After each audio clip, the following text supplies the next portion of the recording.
Memorial Day. What does it mean in this country? It's a time that we remember those that gave the ultimate sacrifice, those who have given their life for this nation. For the Christian, every time the church assembles in worship on the first day of the week, there is a memorial day to remember the sacrifice of Jesus. But what about the nation?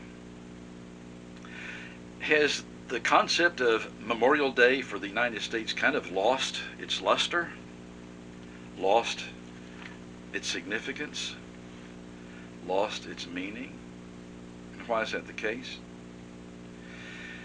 We live in a time when there is a segment of culture that wants to eradicate memory from the younger generation. I remember watching his statue to Teddy Roosevelt is torn down and toppled. Watching a video of a statue of Abraham Lincoln being torn down, demolished, to the shouts and cheers of a crowd. I remember hearing about schools that want to change their name if they're named after George Washington to something different. I wonder what they're going to change the name of Washington, D.C. to.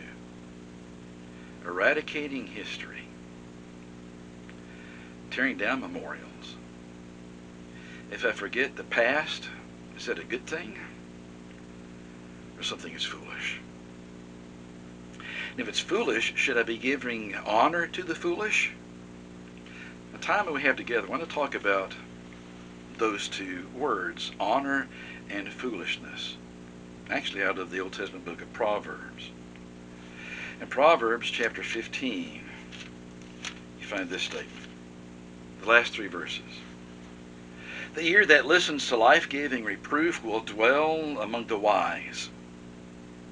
Whoever ignores instruction despises himself, but he who listens to reproof, correction, gains intelligence. The fear of the Lord is instruction, and wisdom and humility comes before honor. Interesting statement that's made in chapter 18 and verse 12, dealing with that last point, humility coming before honor. Before destruction, a man's heart is haughty, means arrogant, filled with pride. There is somebody who is self-absorbed. The last phrase of that, humility, however, comes before honor. With what you see parading around itself as wisdom in our culture, really is kind of hiding the fact that it's foolish. It's not humble, it's arrogant, and it's wrong. Chapter 20 of Proverbs, verse number 3. It is an honor for man to keep aloof from strife, but every fool will be quarreling. You see pictures of the violence taking place and has for quite some time as people demonstrate in one way or another against something. Is that the mark of intelligence, to be quarreling in such a way that you're destroying somebody else's property? Mark of wisdom? The mark of foolishness. Chapter 21 of Proverbs, verse 21. Whoever pursues righteousness and kindness will find life, find righteousness, and find honor. The opposite of that is something that you find in chapter 26. Verse 4, answer not a fool according to his folly, lest you be like him yourself. Do not lower yourself to the standards with which a fool tries to argue something that he may know nothing about. He may not even understand what you're trying to say. Now the next verse almost sounds like it's a contradiction. It's not. Here's verse 4 again. Answer not a fool according to his folly, lest you be like him yourself.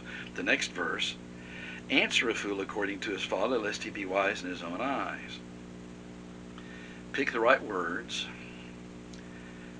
have the right timing to expose the lack of rational thinking, the lack of logic, the lack of consistency expose the untruth of the fool, but don't stoop to his level. Then in verse number 8 and following, like one who binds the stone in the sling is one who gives honor to a fool. Like a thorn that goes up into the hand of a drunkard is a proverb in the mouth of fools. Like an archer who wounds everyone is one who hires a passing fool. Verse number 12, do you see a man who's wise in his own eyes? There's more hope for a fool than for him. How often do you see people in positions of power parading themselves as being experts on certain things, ultimately which they really don't know anything about? They maintain that there is a wisdom that they have in solving problems, and yet if you look at the time that's involved, are the problems actually solved? Or do they get worse? That's not the picture of wisdom, but it is at the heart of being a fool. Memorial Day. It's lost much of its significance because there are certain aspects of our culture that are not wise at all. But the demeanor is that of individuals that are foolish. We need to be people that are wise. We need to be looking for those individuals that have an aspect of wisdom about them, that desire to learn, that recognize they do not have all of the answers. Maybe even recognize that they've created some of the problems.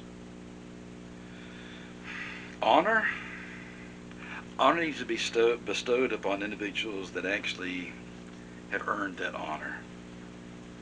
In Romans chapter 13, the Apostle Paul, writing to Christians in the city of Rome, says this: pay to all what is owed to them. Taxes to whom taxes are owed, revenue to whom revenue is owed, respect to whom respect is owed, honor to whom honor is owed. And not everybody that wants honor deserves it. Memorial Day. Those who have given their life for this nation deserve that respect and that honor. Ultimately, the greatest respect and honor goes not to somebody who gave his life for this nation, but somebody who gave his life for the world, every generation of humanity. He died on the cross that you and I might be set free. Memorial Day for the Christian happens every week. Please stay safe.